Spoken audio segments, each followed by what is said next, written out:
Hello, everybody. It's Marcy from wavesofcommunication.com. Welcome to 2021.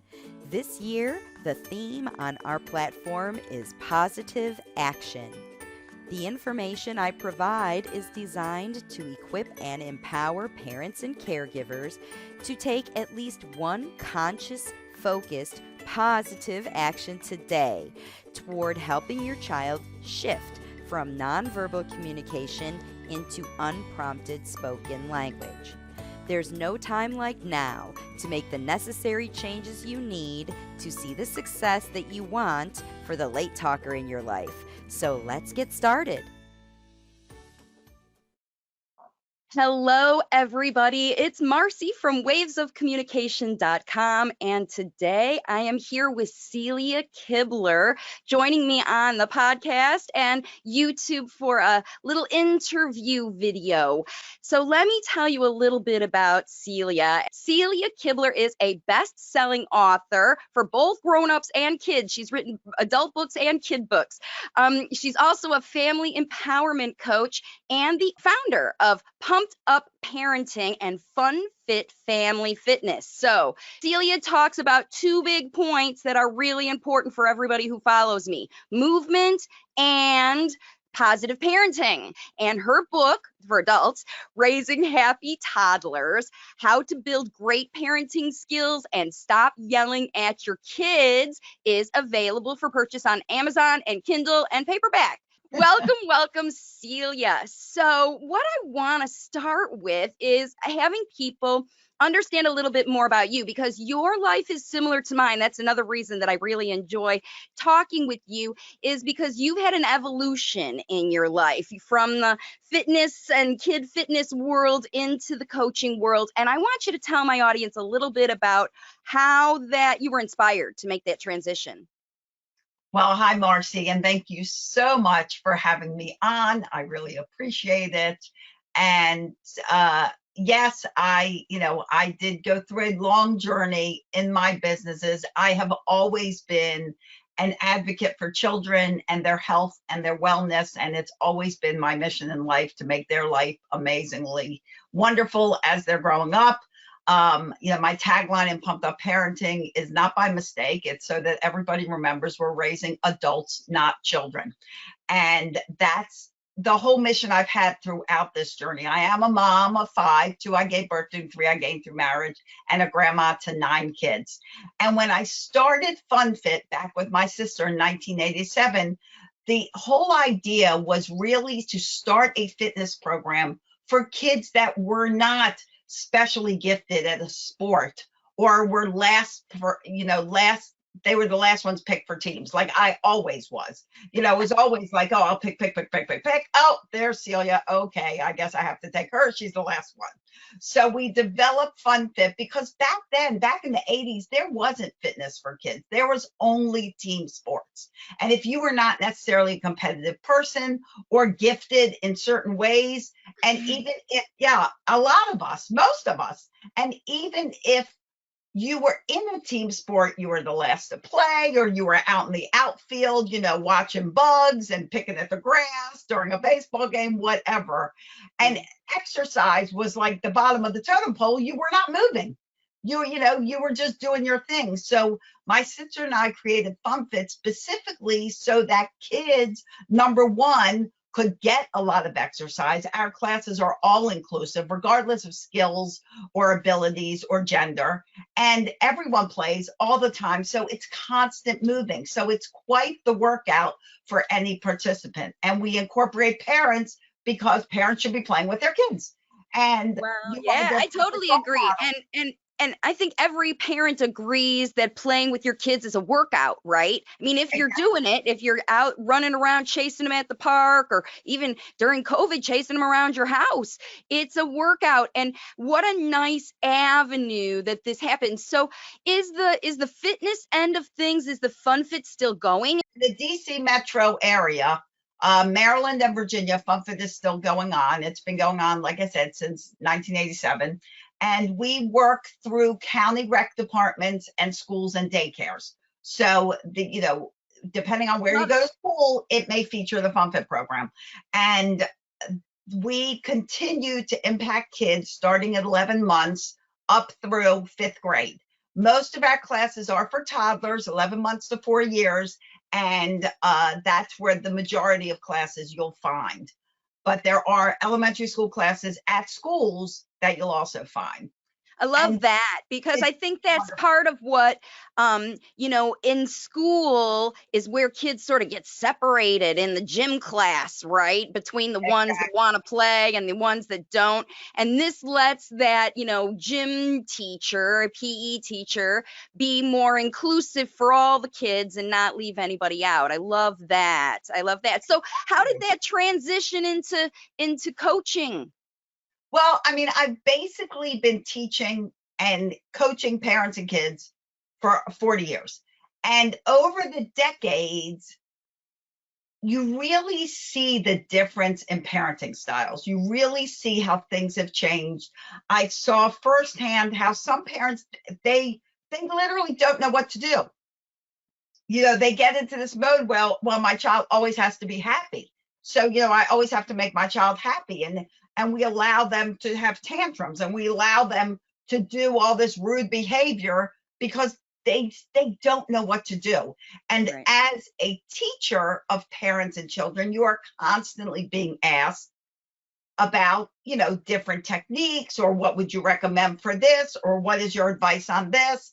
And so it was just kind of a natural transition back in 2015, 2016, where I thought I should start doing this for good. I've raised 5 amazing adults through a blended marriage. I've been parenting a blended family for 25 years. I have had trials and tribulations and found successes for almost everything that occurs to anybody raising a family. And Yeah. this just seemed Well, like a plus natural you've seen next step. thousands of kids come through this school Mhm. with their parents, some of them successful, some of them not successful, and you learn over time. That's exactly what I've done with my platform too, is you learn over time of getting to know, because I'm sure when you were a teacher, in order to make it fun for everybody, I know this, and everybody who follows me, my book is called If It Isn't Fun, It Isn't Fun. So, Exactly. people know who follow me that if it isn't fun, you're not going to get participation, you're not going to get any kind of real commitment. They'll do it because you tell them to, but Right. they're not going to do it because they love it, and they're not going to work hard, or they're not going to get really motivated at making these changes unless they buy in 100%. And no Exactly. kid's going to buy in, especially to physical movement, unless it's fun or it really meets their need. They'll do something if it works for them, or they'll do it if it's fun.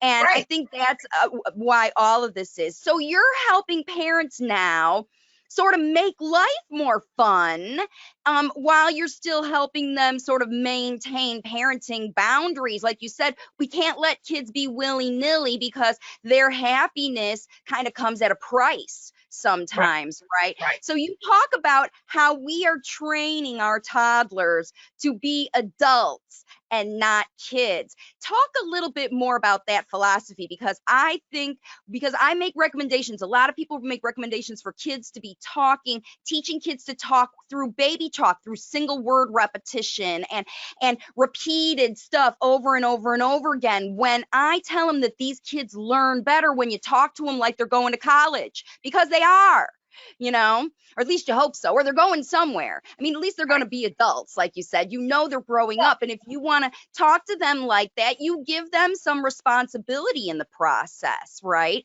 So talk a little bit more about how you kind of came to that philosophy and how it is the foundation for what you do. Well, because everything we do, when we plant these necessary seeds in our children, we are planting them in the hopes that as they grow and when they become adults, they can become self-reliant, self-sufficient, compassionate, kind, happy grown-ups. That's like what you're making. Right. And the reality is, if you don't set boundaries and limits, which actually show a child love, if you don't give them consequences that teach, not punish. You want to teach your child we all make choices in life. We Yep. all make choices, and all our choices, good or bad, have consequences. Right. So the idea is when we're an adult, we make a choice and it has a consequence. And we're like, well, maybe that wasn't the best solution for that problem. Let's Right. figure it out and do something different. A child has the same thing, but in punishing them, you're not teaching them anything. You're stopping the behavior at the moment, but that behavior will repeat and repeat. Whereas if you stay consistent and you give a consequence, that is going to teach them to make a better choice. Yes. Then they will learn that this choice isn't working out so well, but this choice is. So let's go with this one next time. Yeah. And All of that's the way the kids learn the lessons. I think, because that's what every parent wants ultimately, is for their kids to learn lessons. And what I think is such the trend, and maybe why we'll have this discussion, because I want to ask this question, because I'm thinking a lot these days that parents, like you said, they're in a position where they don't know what to do. And instead of trying to figure out what to do themselves, they pay somebody. They send them to a therapist or hire somebody to come in their house, or teaching them some kind of behavior modification. And you guide parents to take that responsibility themselves, right?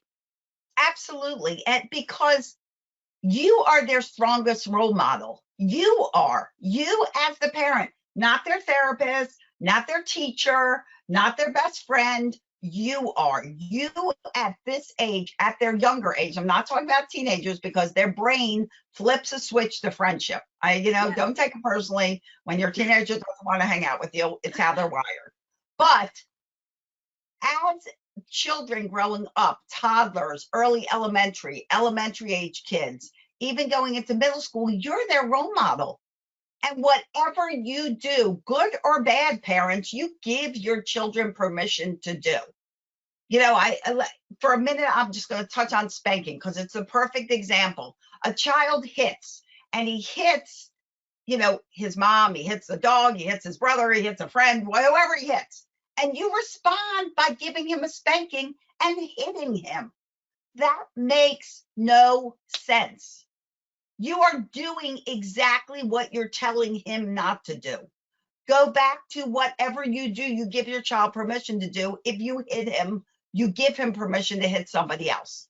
So you Right. have to resolve that without just smacking them, without just giving, you have to Right. learn proactive.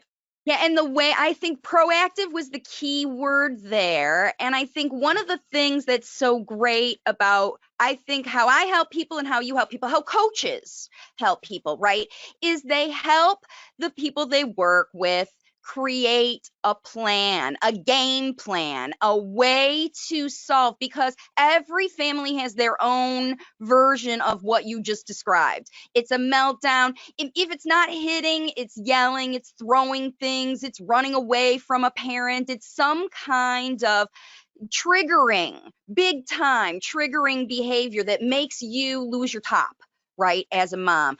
And the only thing I think that helps people stay, like you said, is consistency and a plan, right? A plan, yes, a process. Think about what, when I work with parents, I give them a process to follow. You do this, you do this, you do this. Let's pick out the trouble spots. You can even do it at home. You can think of what are the things that are consistently causing aggravation. Maybe they won't turn off their tablet. Maybe, they're not willing to brush their teeth or go to bed on time. What is that regular issue that comes up again and again? And talk about it and make a plan of how to handle it the next time it happens. And once you've done that, be consistent with that reaction every time it happens. And eventually you will change the behavior. Right. And that there's a key word in there, and that is eventually. Okay. Right. Because this behavior change thing that I'm learning is, like you said, it's a process, and it's a trial and error process, you see, right? I think because when we give parents suggestions and they use them, it's the first time ever. they're going to use it. And if they expect to see an immediate result, then they might be disappointed and then they might give up, right? Exactly. So how long do you think, I kind of have this number in my head, but how long do people typically, if they work every day with a strategy, with a common issue like a tablet issue or a tantrum issue or something like that, if they work with your kind of step-by-step strategies, your plan every day, how long does it take for a parent to see a real change in that one key thing that's really making them crazy? Honestly, it doesn't take too long. If there's a good consequence in place, say the tablet, say your child doesn't get off the tablet, and you tell him, okay, so next time this happens, this is what's going to happen. I'm going to take your tablet away for 24 hours. Yeah, and I'm minimalizing the whole scenario. And then the next day it happens, they don't get off it, you take it away. Next day it happens, they don't get off it, you take it away. Next thing that happens, they don't get off, you take it away. By the fourth day, they've got it figured out that you mean what you say. That's the difference. The difference is before you became consistent, kids did not believe you. They did not believe that you were going to fulfill what you said you would. But all of a sudden now you are, and they're like, whoa. Mom right. Yeah. And that works in a both a negative consequence and a positive consequence way too, because all we're doing here is instilling trust, right? I can trust that what I see is what I'm going to get, that every single time I'm learning, and that's how the lessons get learned, is because the teaching is the same. Otherwise, if you were solving the same math problem a different way every time, you'd never figure it out. But you always solve the same way, the same time. Then after the fourth day, they get it, obviously, because your child's not stupid. They're just being strong-willed, right? Yes. They're just trying to push the boundaries. Exactly. And those boundaries have to be in place. And repetition is the best teacher. Yes. So don't give up. It did not happen overnight. It is not going to fix itself overnight. So expecting, I do a challenge on Facebook, how to not yell at your kids, called the Peaceful Parenting Challenge, which actually started depends on when this airs. But anyway, I do it pretty regularly. And, there are people that are like, well, you told me to do this and it was like magic and my kid did it. Yep. And there are other people that are like, well, that didn't work. So, right. Okay, that's good. Well, right. You're exactly right. So let's dig into that, because I've got a similar challenge called the Swapping the Prompting Challenge. And again, I've got people who dig in and they see progress immediately after a day or two. Other ones do it for 3 weeks and they're not seeing it. So I kind of have an idea about this, but what do you think is different? So if we have parents, like, again, if you want to hear your kid talking better, or you want to change any kind of little thing that you want to see a big difference in, and you get it on a challenge, what's your advice for people to make it stick? What do you think is different? So the first thing, the reason I have so much success on the first day is not necessarily because I'm some amazing magician and that I just have these superpowers that, bless parents. I don't know. I tend to differ. I think that you've changed a lot of the world and you are a magician in your own way, but you don't do magic. You don't do magic. Right. You share magic. You share tools that really work. And that's why it feels like magic. So it's not intuitive woo-woo anything. It's real tools that work. And that, I think, is a magic because you created them. Anyway, get into talking about what they are. What happens? And so the other thing is, all of a sudden, I am making you aware of your yelling. And by the simple fact that the mind becomes aware of the yelling, that person's like, oh, I was about to yell. I'm going to stop. I'm going to do what Celia said, and I'm not going to do it. And I can't tell you how many people in my challenges will go, after the first day, I didn't yell for a whole day.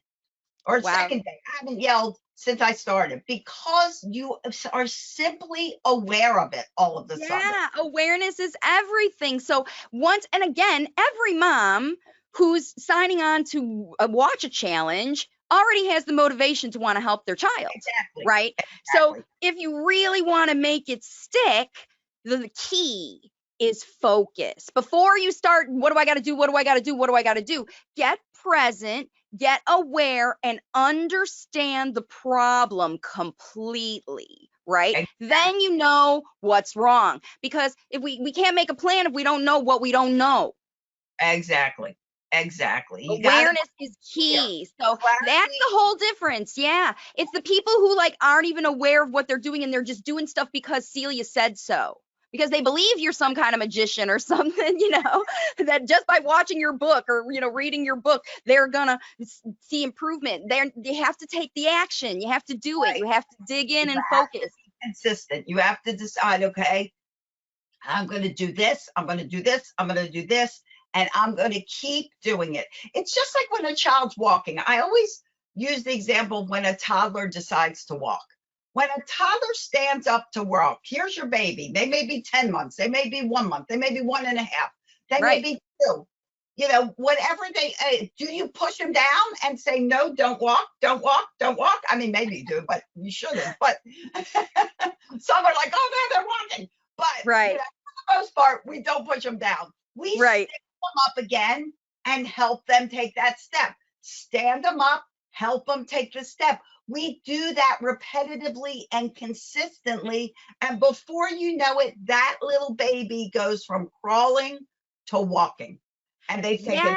it. And you know what else we do? You know what else we do? We tell that kiddo every time he falls down, we don't call attention to it. We go, oopsie, get right back up. Come on, let's go. You can do it. We don't go, oh, you fell down. You're never going to walk again. You're never going to be a good walker. You're a terrible walker, especially if your child's a late walker, right? If they're 15, 18 months and you're already thinking, oh no, he's late, it's delay. And that worry gets away from your awareness. And it literally is doing what you said. We wouldn't push them down, but that worry about it and you're Googling online, why could my kid be late talking, is taking away from your time of picking them up and helping them keep walking and trying it every day and doing it even more. Them. And that should be the whole the whole atmosphere of your home should be encouraging and celebrating and finding and recognizing the positive that your kids do instead of always chiming in on the negative. They don't hear a peep from you. They've been good for an hour and a half. As soon as they fight over something or they pick up something, you hear them yell, boom. You're in there like a lightning bolt where they've been good for an hour and a half. Yelling at them across the room. What are you doing in there? Stop doing that. They haven't heard from you for the last hour when they've been playing nicely. You've been getting work done. Start positive. Start recognizing and start letting your children know you've seen it. I love that. Let your children know you see them. And if you want to be a great language facilitator, talk about what you see. Because those kids who are not talking yet are just like those kids who are not walking yet, and they need your encouragement. So, and all their behavior is communication. Every time your child drags you somewhere, they're telling you, whatever. And so what language facilitation is turning all that behavior into speech models, but it's really comes down to behavior models too. So when you see your child climbing up the cabinet to go get to their thing, what's your advice that parents should do in that moment if they see a behavior they don't want to see? If they're climbing, they're climbing, and kids climb. I was with my grandson because my grandkids have always gone to teach my fun fit classes with me. And my little 3-year-old, we have classes at a church and it has a stone wall with like flagstone that is like steps. I go to grab something out of the car. He's on the curb. I pull it out. I look, he's like halfway up the wall. He's like climbing up. And I'm like, well, first I had to take a picture. And then I had to show my daughter, look what your son's doing. But then I took him off and I'm like, Brooks, you cannot climb up that wall, but there are other places You can climb. Give them up. Kids want to climb. They want to jump. Maybe they don't jump on the furniture. Maybe you give them an option of some, maybe you have a big pillow they can jump in. Maybe buy one of those jumpy things. Kids need to be active. That's the other thing. It leads us to kids have to burn energy. And if you don't let them burn energy, they're going to be burning that energy somewhere where you're not so thrilled with them burning the energy. So Yeah, I think parents know that for sure. They already know that, right? burn it. Take them out. Take them out for a run like you would your dog. You know, they need to move. They are born And they to move. also really like organized, structured movement like the classes, right? Because just running around is only good for a little while. You can actually keep them moving longer if you throw a little structure in there, right? You can do a lot of games with kids, and play is the ultimate form of learning. What's that Einstein quote? Play, whatever. It's Yeah. something like that, actually. Ultimate form of intelligence. Creativity is the ultimate form of intelligence. That's what Einstein says. Yeah. In play, everything. When you go through in my book, I think I have 24 benefits to play: cognitive, physical, social, leadership, conflict resolution. It like goes on. Literally, there's like 24 things, which I'm not going to list here. That's another. Yeah. Now listen, you were telling me about your book. Your book is kind of like a manual. Like this is a big, significant thing. And here's my book. yeah, look, Raising Happy Toddlers, everybody. And there are chapters in this book. I think every mom who has a toddler, especially a late talker, is dealing with things that you're going to see solutions for in this book. Tell everybody some of the chapters you can read, because it's not like a novel you read all the way through. It's like you go in and look at the different chapters to learn about the different things. What can my followers find in this book? Exactly. So, how many parents do you hear? Well, I wish my kids came with a manual. Kids don't come with a manual. How come they come with a manual? So I decided to write a manual because clearly parents want one. So it's amazing. I know my parents need one. So tell us a few of the most popular chapters that people kind of tell you about. Just read us from the table of contents. What you got? In the beginning, it talks about how to get your family on the same page. Even when you have conflicting parents that I want to do this and I want to do this. Talks about communication and attitude, fun and learning, behavior and responsibility, trials and tribulations. All of those headlines, all of those sections are broken down to 6 or more chapters specific to my children's lying. The picky eater, potty training. What else we got? Play. It's not just a game, it's an education. Reading. Nice. I know you love that. The gateway to language. Everything's in there. Social life, consistency, empowering your kids, even talking about difficult topics like sex, like anti-racism, things like that, pulling versus tattling. Everything's in here because we're raising adults, not children. And what you do matters. What you do matters. Oh, I always say that too. We are like the same person. I love it, Celia. And I know that my audience is going to love your resources because the book is just the beginning, okay? Celia has been at this. She's been using her, her super brain to bring all this experience down into real usable resources. And that's why I think Celia and I are the same person because, we know what we know, and working in a clinic or as a consultant, even with our individual families, is one really important part of what we do to help people solve big problems. But we all both know that there are lots of people out there with big problems that you can solve because, as I say, parents are the best language facilitators. I know Celia believes that parents are the best behavior trainers. I mean, you're the ones that are teaching your kids how to be grown-ups. Exactly. You're human trainers is what you are, right? Exactly. Parents that, we all want our kids to be happy, but they can't be happy 100% of the time because it's not reality. Welcome to life when things don't always go your way. And if your children think that things always do go their way, what is going to happen when something doesn't go their way? Right. When they're little, they throw a tantrum. and you coddle it, or you do whatever you do that encourages them to throw more tantrums. The reason Yeah. they continue to throw tantrums, it works. Stop Yeah. letting it work. If it doesn't work, they're not going to keep doing it. But when Right. they're older, what's an adult do that can't handle disappointment? He throws a fit, he drinks, he smokes, he does drugs, he gets fired, he lays on a couch, he or she. If your child doesn't learn to deal with disappointment and basically brush it off and considering it a speed bump in the road of life, they're going to have huge difficulties when they grow up. They Yeah, won't. and I think what's great about all the strategies in your book is that it's problem-solving strategies because Yes. parents know they got a problem. My kid's screaming, my kid's running away, my kid's not talking, usually my kid's not doing something or my kid is doing something and it's not what you want. And when those problems exist, it's real hard to sometimes look past how you were emotionally triggered by what those things are. Nobody wants to get yelled at or hit by their kid, right? And especially as they get older and they continue these behaviors or elevate these behaviors, right?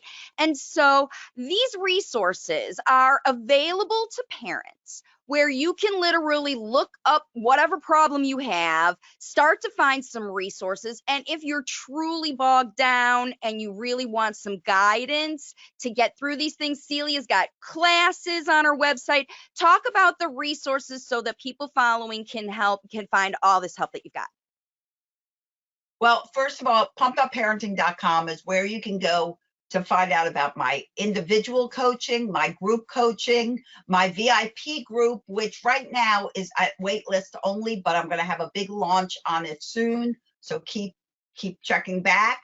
You can go into my Facebook group, my free group, which is Pumped Up Parenting. And if you're just struggling with something and you just want someone to listen and to talk to and give you some advice, you can sign up and have a time we can talk at talkwithcelia.com. It's a free call. It's not going to cost you anything, and it's That's great. just a way to get some help. Yeah, that's great. I think, a lot of parents just need not just the equipment, right? Because these strategies and the books and all of that stuff are part of it, but they also need the empowerment.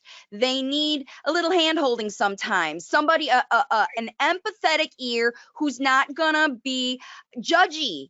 Think about everybody who's got problems. Mom's got problems. They talk to their mom or their sister or their therapist or whatever. And unless they are a therapist or somebody who really can give them an empathetic ear, you might come out of those conversations feeling worse than you did when you went in, and Celia is somebody you could trust, right?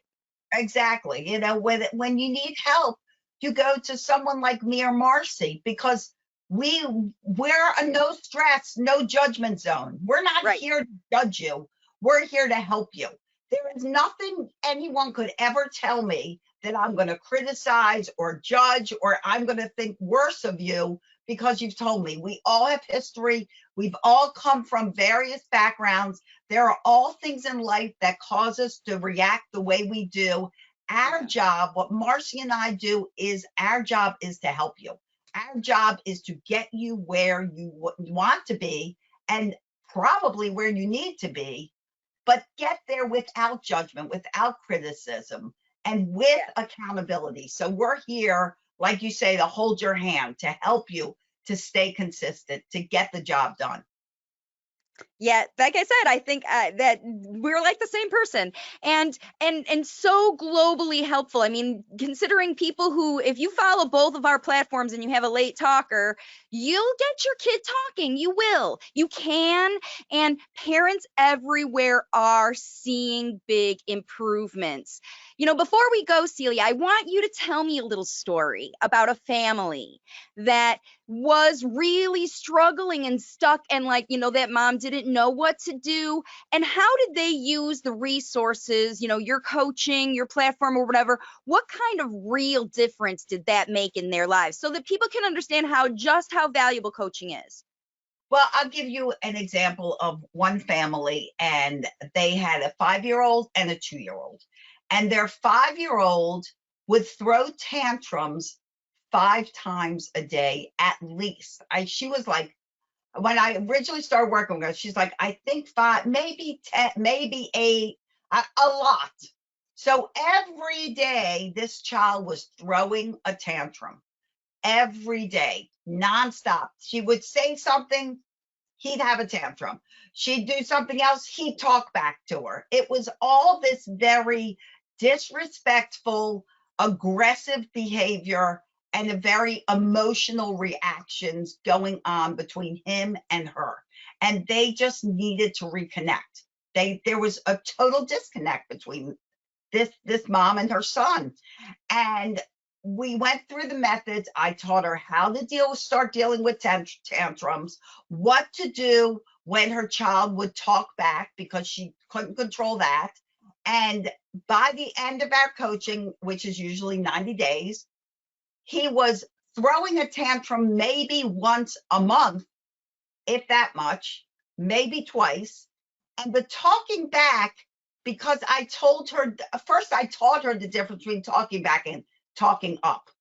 When you want your child to speak up, you want your child to know as they become adults, they should say what they feel. They just have to do it respectfully. And that's the difference between talking back and talking up. Talking back is disrespectful. So I told her, don't respond to it. Explain to him at the beginning, the next time you talk back to me, I'm not going to respond, or I'll simply say, try it again. And they had a whole discussion about talking back. And she asked him, if you talk back, what do you think mommy should do? If you were me, what should I do? And he goes, I think you should give me a 15-minute timeout, which she said, but I had told her, whatever he says, as long as it is reasonable, do it. So she was, of course, 15 minutes is a long time. Right. She's like, okay, because she's thinking, Celia said, do it if it's reasonable. So she said, okay. And it didn't even take long. It was like that night he walked in, she could tell he was about to talk back to her, and he stopped and he kind of took a breath and he spoke to her calmly. And all because he came up with the punishment. He knew that if he did it, mom was going to give him a timeout for 15 minutes because it was his idea. It wasn't her saying, if you do it again, you're in your room for 20 minutes, or you're losing your phone, you're losing your tablet. Yeah, right. He thought of the consequence, and he knew that mommy was going to do it if he did. And immediately it made him think before he reacted, which is what we want everyone to do. Start thinking before you react. Well, and here's the other thing I think, when kids are older, I can see that being a good scenario, even I'm older, meaning like 3, 4 years old, sometimes they can already even start to know like, ooh, but what they also learn in that period of time through this process is that the parent is hurt in some way when the child does talk back. And so that she explained to the child by establishing the rules and all of that, how this is a law, a broken law, a thing worthy of recognition as a deterrent. We need to come up with something to stop you from wanting to do this, to change your motivation about it, because it's wrong. And it's like some parents will say to kids, stop doing X or the cops are going to come get you or whatever. And that works. But I posit that when you allow them to be part of that process, there is that connection, understanding where the child understands why it's a problem when they talk back, why it's a problem. Yeah. Talking back is disrespectful. That's the whole key to talking back. But what she did was she talked to him about it. She explained to him why it wasn't a kind of communication that she wanted. And then she asked him his opinion. And what she did indirectly was respect him. She showed him respect. And this works great for teenagers, guys. Yeah. Their opinions. Because when you ask a child their opinion, and then not only do you listen and you start putting that opinion into action, you teach them all kinds of respect. Your kids are like, whoa, mom really does want to hear what I have to say. Yes. Really does value my opinion. And if you Yes. talk to any teenager that's disconnected from their family, that's the first thing they'll say. They don't listen to me. They don't want to hear what I have to say. So I don't want to hear what they have to say. I agree. That's exactly the same problem that I have, especially when kids hit adolescence, 8, 9, 10 years old, even 8, even 8, they start to develop their ego. And it's really important for them to be heard, their opinions, their values, their understandings.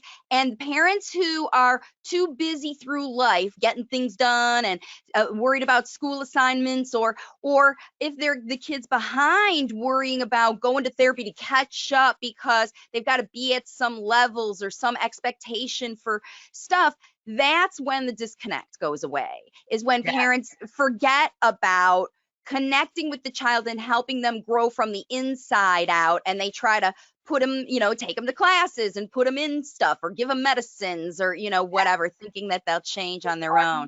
Too young and never too old to connect with. Go on date nights with your kids. I tell my parents, kids don't grow out of date nights. My son is 32 years old, married. We go on dates every time a superhero movie comes out. Well, it's kind of been paused during COVID. Yeah. We go out for dinner and we go see that movie. Sometimes I love that. sometimes he doesn't. But we always do. They don't grow out of you respecting them and wanting to be with them. They don't grow out of that. They need it from birth to the day you die. They want to know they're important in your life. Yeah, so they do.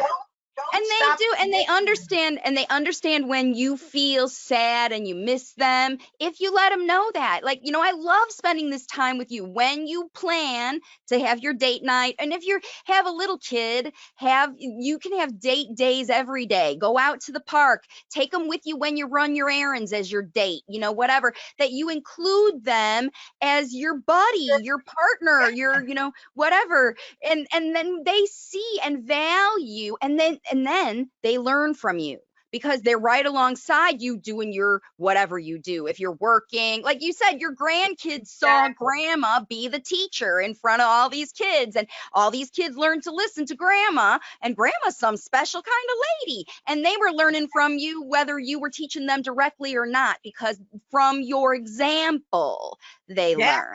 Communication, for talking. Everything, guys, everything is a teaching moment. Everything is something you can talk to your child about. You're taking a walk in your neighborhood, point out the mailbox, point out the clouds, point out trees, get a little scavenger hunt and make up, find a leaf, find a branch, find a bug, find an ant, find a hole in a tree, find a whatever. I have them. If you need one, message me and I'll send you one. I have tons of them.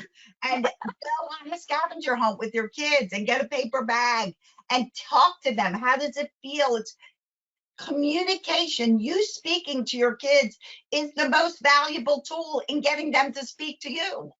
Start talking to your kid. You, not machines. You, humans, human beings. And that's what people on my program are finding. If they talk to their kids 2 to 3 hours, all they need is 2 to 3 hours every day. But parents don't realize it can happen in 30 seconds here, 2 minutes there, a minute or two here, 20 minutes over there. But over the course of your day, it's amazing how many parents do not talk to their kids even 2 to 3 hours, and you're around them, especially during COVID, 24/7. Yes. Make it goes along with the opportunities I tell you to notice the positive. If you have to set an alarm in your phone, if you have a busy day of work and you're at home, set an alarm that goes off, that you go out and you talk to your child for 10 minutes and then you go back to work. Set an alarm if you need to, because we're all busy. Life is in our way. And sometimes we have to break it off. And I am so grateful for alarms and my phone, because if I didn't have alarms, I would not get anything done.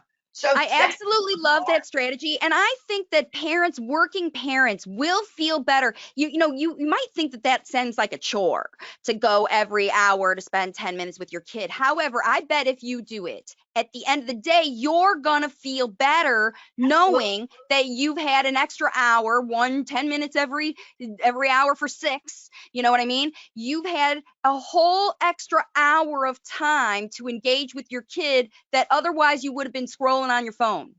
Right. And not to mention, it is proven that the human brain needs breaks. It needs these breaks. If anytime you've been sitting there, you're doing work and you're writing something and you're like, you can't see it. And you're like, oh my gosh, I'm just staring at this thing and staring.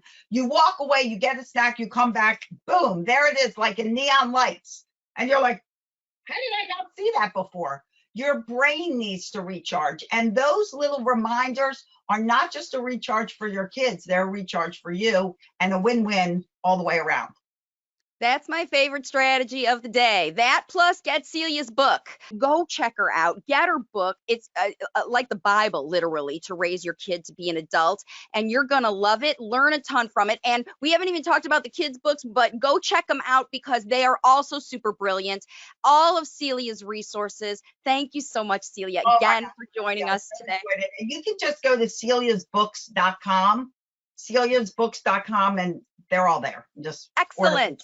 Perfect way to do it. And yeah, I think a lot of people are going to read it because I know I have loved it and I think it's amazing. So I will see you all soon on my next video with my next podcast interview. Thank you so much for joining me, everybody, and bye for now.